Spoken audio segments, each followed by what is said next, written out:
বাঙালির কাছে আবেগ। দুর্গাপুজো মানেই বিশাল বিশাল থিমের প্যান্ডেল আর তার সঙ্গে বিশাল বিশাল লাইটিং। কিন্তু এগুলো বাদেও বনিদি বাড়ির পুজোগুলো বাঙালিদের মনে আলাদা একটা জায়গা করে নিয়েছে। আর বনিদি বাড়ির পুজো বলতে উত্তর কলকাতা বা সেন্ট্রাল কলকাতার যে পুজোগুলো বিখ্যাত তার মধ্যে অন্যতম হলো রানী রাসমণির বাড়ির পুজো।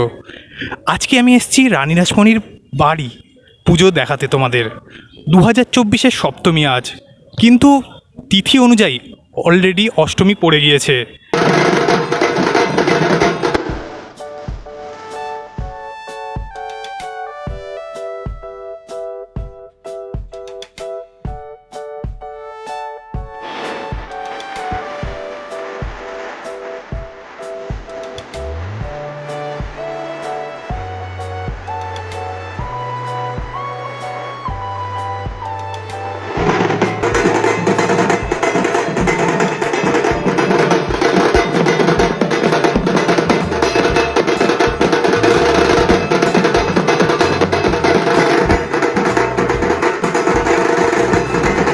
যে বাড়িটা এখন রয়েছি এই বাড়িটা কিন্তু পিতরাম মারের নামে রয়েছে।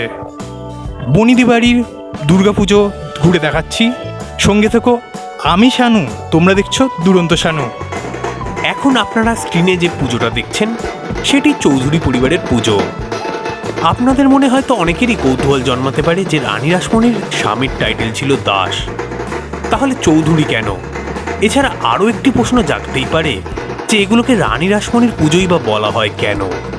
তাহলে কি তিনি এই পরিবারে দুর্গাপুজো শুরু করেছিলেন? তো চলুন সব কিছু একেবারে প্রথম থেকে জেনে নেওয়া যাক। আসলে এই দুর্গাপুজোটি পারিবারিক পুজো হিসেবে শুরু করেছিলেন রানী রাসমণির শ্বশুরমশাই পিতরাম দাস।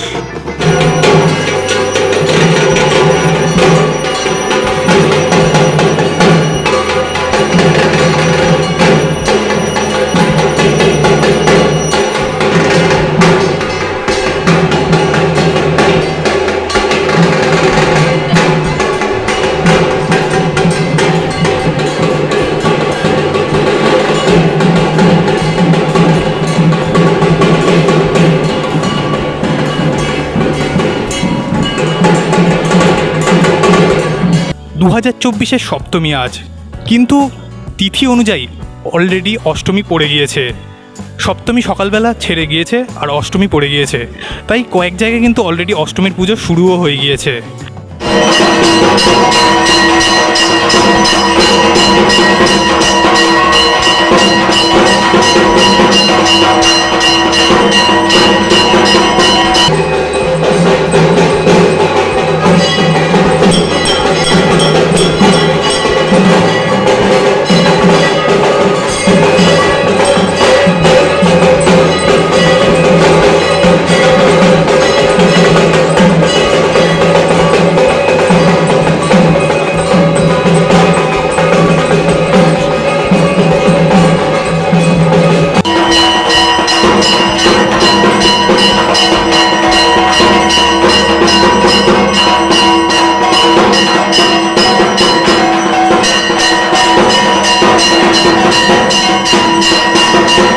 যেমন আমি আজকে যে বাড়িটাতে এসছি এখানে কিন্তু অষ্টমীর পুজোর বেশ কিছু অংশ হয়ে গিয়েছে।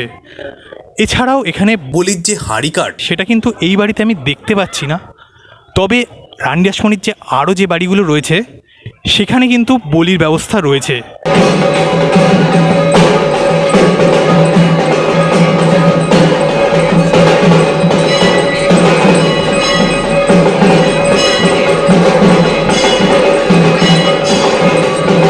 শোনা যায় পুরনো ঐতিহ্য মতে এই বাড়িতেও আগে ছাগলের বলি হতো, কিন্তু রানী রাসমণি এই বাড়িতে বলি বন্ধ করেছিলেন। তা সত্ত্বেও বিশ্বাস পরিবারে এখনও বলির বন্দোবস্ত রয়েছে।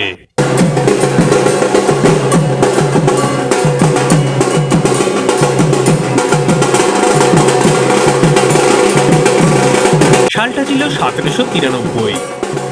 রানী রাসমণি উত্তর 24 পরগনা জেলার অন্তর্গত হালি শহরের নিকটে একটি গ্রামে কৈবত্য পরিবারে জন্মগ্রহণ করেন। তার বাবার নাম ছিল হরেকৃষ্ণ দাস। মাত্র 8 বছর বয়সেই তার মা মারা যান। কলকাতা নিবাসী জমিদার ব্যবসায়ী পিতরাম দাস ব্যবসার কাজে হালি শহর যান। তিনি একটি সুন্দরী পাত্রী খুঁজছিলেন। রাসমণির রূপ ছিল দেখার মতো, তাছাড়াও রাসমণি ছিল তারই স্বজাতি। 11 বছর বয়সে পিতরামের কনিষ্ঠ পুত্র রাজচন্দ্রের সঙ্গে তিনি এক রাতে শুভ বিবাহ সম্পন্ন করলেন।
পিতরামের ছিল নুন, পাট এবং বাঁশের ব্যবসা। তো তার প্রথম জীবনে তিনি বাঁশের ব্যবসাই করতেন। গ্রাম থেকে বাঁশের গাদা জলে ভাসিয়ে কলকাতায় আনতেন। বর্তমান দিনে আমরা যেটা আঠা হিসেবে চিনি, সেটি কিন্তু সেই সময় বা 200 বছর আগে মাড় হিসাবে পরিচিত ছিল।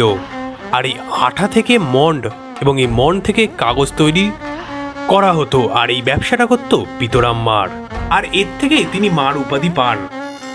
এর ফলে তাকে অনেকে পিতরাম মাড় হিসাবেই চেনে।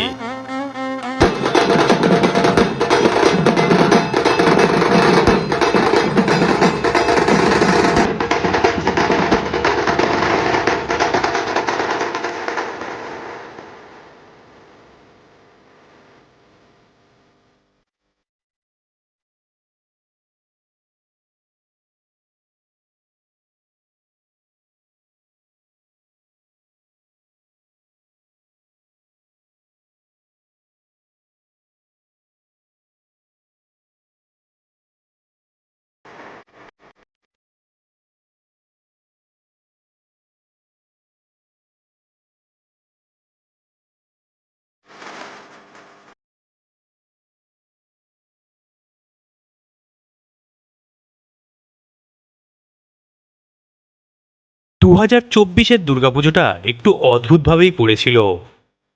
সবাই যখন আমরা সপ্তমীর আনন্দ উদযাপন করছিলাম, কিন্তু এদিকে পুজো হচ্ছিল রীতি মেনে অষ্টমীর। আর এখানে দেখতে পাচ্ছ অষ্টমীর সেই আরতিটাই হচ্ছিল। আর রানী রাসমণির এই বাড়ির ঠাকুরের সিংহের মুখটা কিন্তু অনেকটা ঘোড়ার মতো, তোমরা হয়তো দেখতেই পাচ্ছ।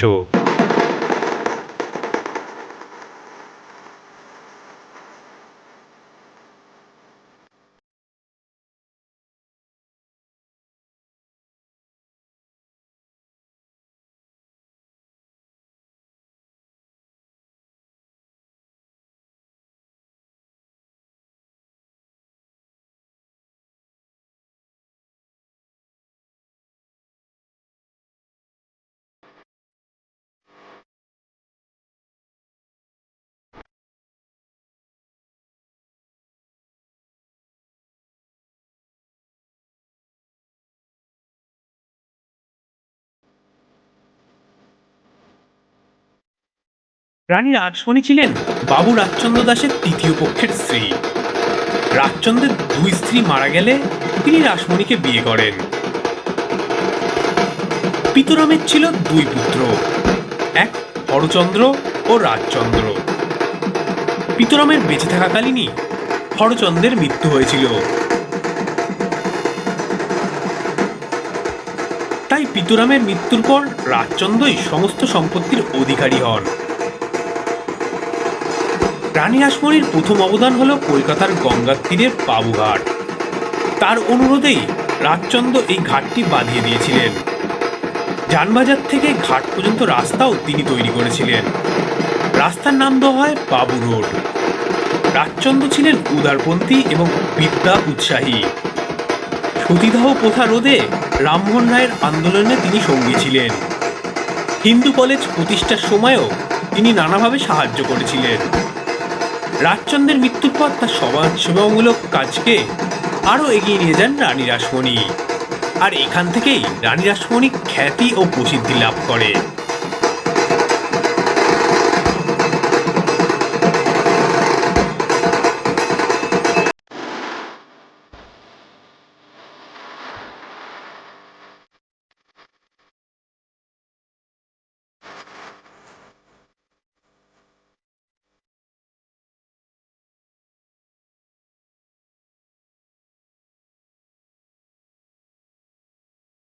এই বাড়ির দুর্গাপুজোর সাথে জড়িয়ে রয়েছে নানা রকম ঐতিহাসিক ঘটনা।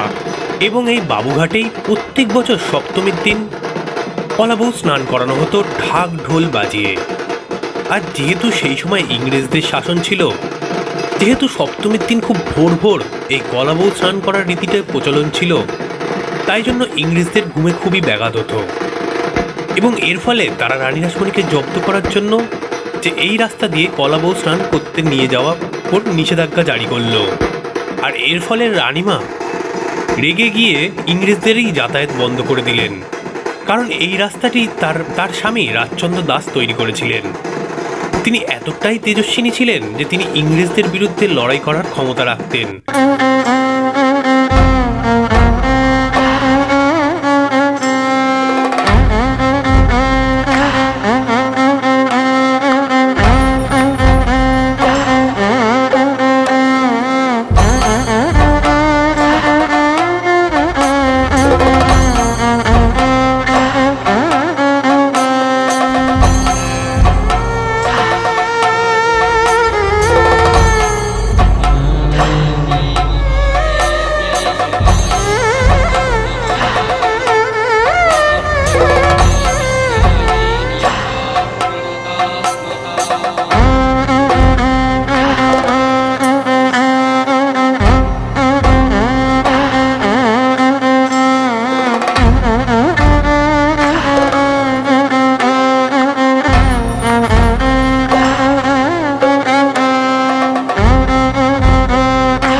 রানী রাসমণির সময়কালে এই বাড়ির দুর্গাপুজোতে নানা জ্ঞানীগুণী মানুষের পায়ের ধুলো পড়েছিল।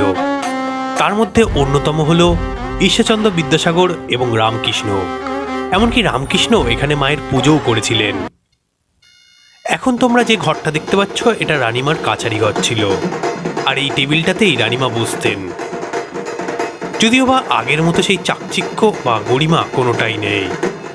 এখন এটা তার জৌলস হারিয়েছে বলা যায়। তবুও ইতিহাসের সাক্ষী হিসেবে রয়ে গিয়েছে এই টেবিলটা। অতীতে যে কোনো এক দোর্দণ্ড প্রতাপ রানী এখানে বসতেন, সেটা এই ঘরের পরিবেশ দেখলেই বোঝা যায়।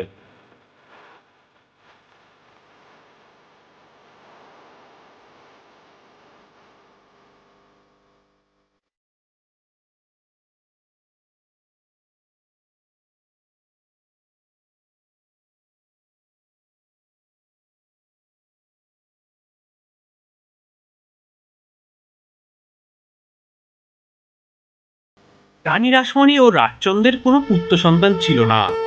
যদিও বা তিনি একটি পুত্র সন্তানের জন্ম দিয়েছিলেন, কিন্তু তার জন্মের কিছুদিনের মধ্যেই তার মৃত্যু হয়। এর ফলে তার 4 কন্যা ছিল: পদ্মমণি, কুমারী, করুণাময়ী ও জগদম্বা দেবী। পদ্মমণির বিয়ে হয় সিটিনিবাসী রামচন্দ্র দাসের সঙ্গে এবং করুণাময়ীর বিয়ে হয় মথুরমোহন বিশ্বাসের সঙ্গে।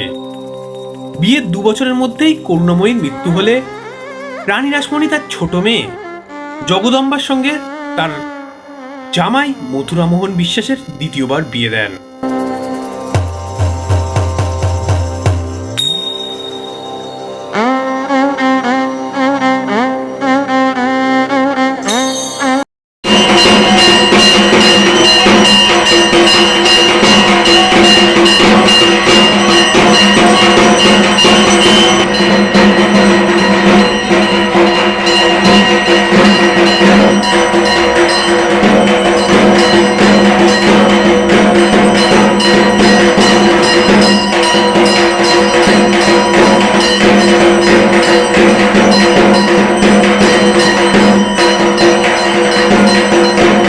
বর্তমান দিনে রানী রাসমণির বাড়ির পুজোটি 4টি ভাগে বিভক্ত। আর এই 4টি ভাগ হলো দাস পরিবার, চৌধুরী পরিবার, হাজরা পরিবার এবং বিশ্বাস পরিবার।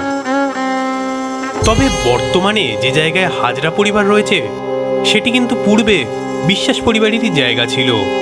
বিশ্বাস পরিবার হাজরা পরিবারকে দান করেছে জায়গাটি, আর সেখানেই এই বিশাল পুজোটা হয়ে থাকে, যেটি রানী রাসমণির পুরনো পুজো হিসেবে পরিচিত।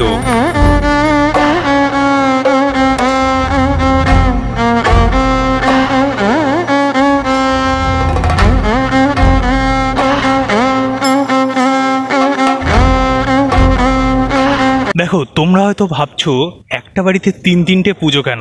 তার মধ্যে একটি মেয়ে, মানে সেজ মেয়ে মারা যাওয়ার পরে 3টি মেয়ে ছিল, আর 3টি মেয়ে 3 জামাই ছিল, ঠিক আছে? ফলে তারা কিন্তু যখন পরবর্তীকালে যে ভাগ হয়ে যায়, বড় ফ্যামিলি বুঝতেই পারছো, ভাগ হয়ে যায়, এর ফলে পুজোটাও কিন্তু আস্তে আস্তে ভাগ হতে শুরু করে এবং 3 জায়গায় আলাদা আলাদা করে পুজো শুরু হয়।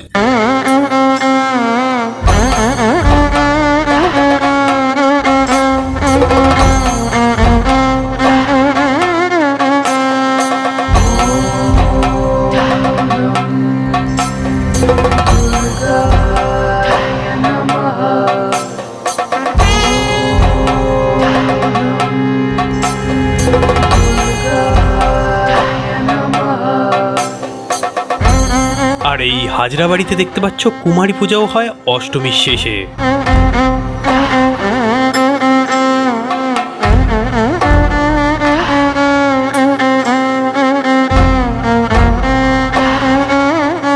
আর রাস্তার এই ধারে বিশ্বাস বাড়িতে অষ্টমীর শেষে কুমারী পূজা না হলেও এখানে কিন্তু বলির ব্যবস্থা ছিল, যদিও বা আমি বলিটা দেখিও নি আর ক্যাপচারও করিনি।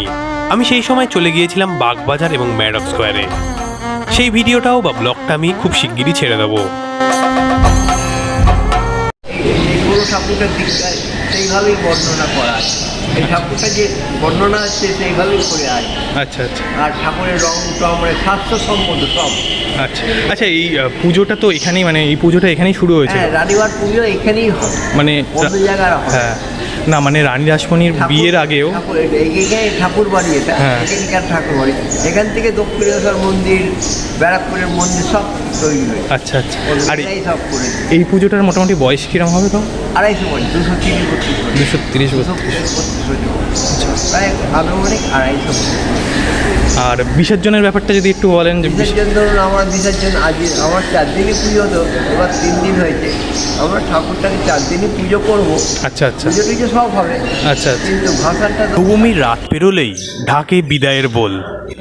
দশমী এসে গিয়েছে, মাকে এবার ফিরে যেতে হবে কৈলাসে। সত্যি দশমীর দিনটা বাঙালির কাছে একটা দুঃখের দিন, কিন্তু কি করা যাবে, দুঃখের সাথে সাথে মাকে ফেরত যেতে হবে আবারও 1 বছরের জন্য কৈলাসে। মা আবারও 1 বছর পরে ফিরে আসবেন আমাদের মর্তে। যাই হোক, দুঃখের সাথে সাথে হলেও দশমীটা কিন্তু আমরা খুব ধুমধামের সাথেই পালন করব।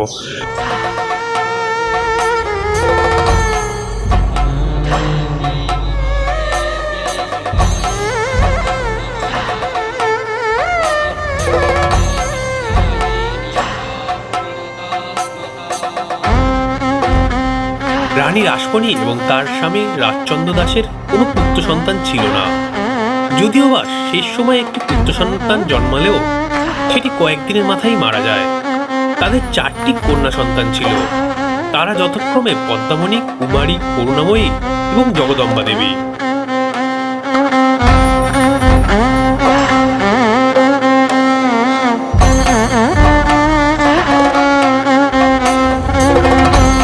করুণাময়ীর বিয়ে হয় মথুরামোহন বিশ্বাসের সাথে। যদিও বা কিছুদিনের মধ্যে করুণাময়ী মারা গেলে রানী রাসমণি পুনরায় তার ছোট মেয়ে জগদম্বা দেবীর সঙ্গে তার বিয়ে দেন। এখানে উল্লেখযোগ্য, জগদম্বা দেবী উত্তর 24 পরগনার ব্যারাকপুরে একটি অন্নপূর্ণা মন্দির তৈরি করেছেন, যেটির ব্লগ আমি আগেই তৈরি করেছি, তোমরা চাইলে সেটা গিয়ে দেখে নিতে পারো।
এছাড়াও বহুবার ইংরেজদের সঙ্গে তার বিবাদ লেগেছিল।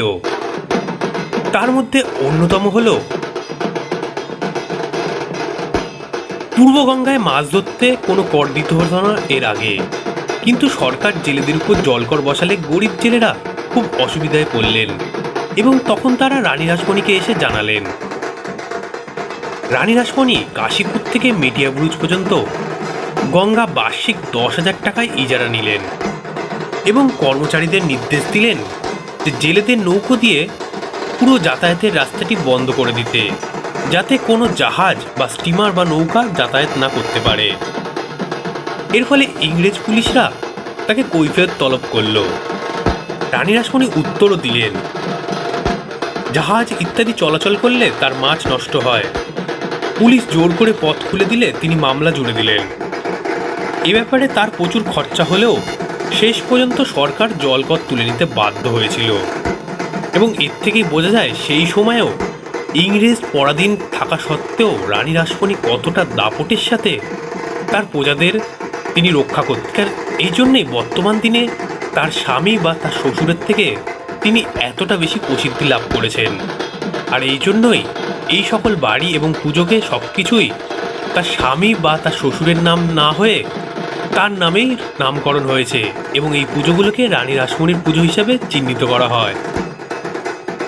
এখন তোমরা যে বাড়িটা দেখছো এটা কিন্তু রানী রাসমণিরই দাস ফ্যামিলির অংশ, আর এই ফ্যামিলির নাট মন্দিরটা ভেঙে গিয়ে একেবারেই বেহাল অবস্থা, আর এই জন্যেই এই নাট মন্দিরে দুর্গাপূজা আর হয় না।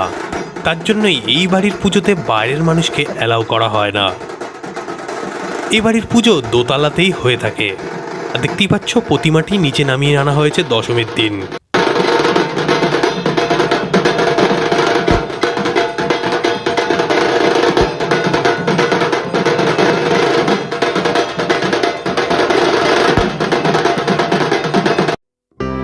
তো তোমরা আমার পিছনে দেখতেই পাচ্ছ রানীমার বাড়ির দুর্গা ঠাকুর কিন্তু ঘুরিয়ে রাখা রয়েছে, আর বেলা 4টে থেকে 5টার সময় তার আগে বরণ করে নেওয়া হবে।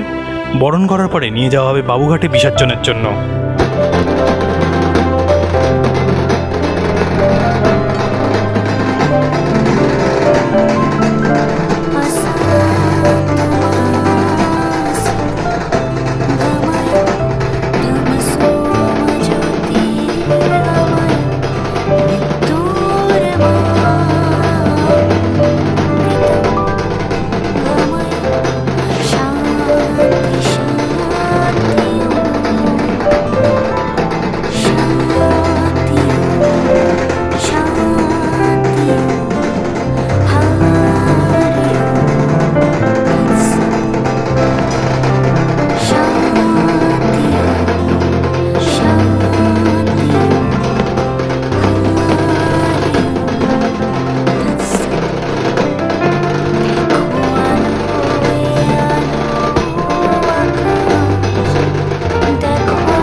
এখন বাজে ঘড়িতে ঠিক 5:20 আর মায়ের বরণও শুরু হয়ে গিয়েছে। আর কিছুক্ষণের মধ্যেই মা এখান থেকে কুলিদের কাঁধে চলে যাবে বাবুঘাটে। তো বাঙালির আবেগ, বাঙালির দুর্গাপুজো বিজয় দশমীতেই শেষ, আসছে বছর আবার হবে। এই কথাটা বলি আজকের এই ব্লগটা শেষ করছি। আর তোমাদের শুভ বিজয়ের প্রীতি শুভেচ্ছা জানিয়ে খুব খুব ভালো কাটুক। দীপাবলি আসছে সামনে, দেখা হবে তোমাদের সাথে নিউ ব্লগে। ততক্ষণের জন্য ভালো থেকো, ভালো রেখো, টাটা।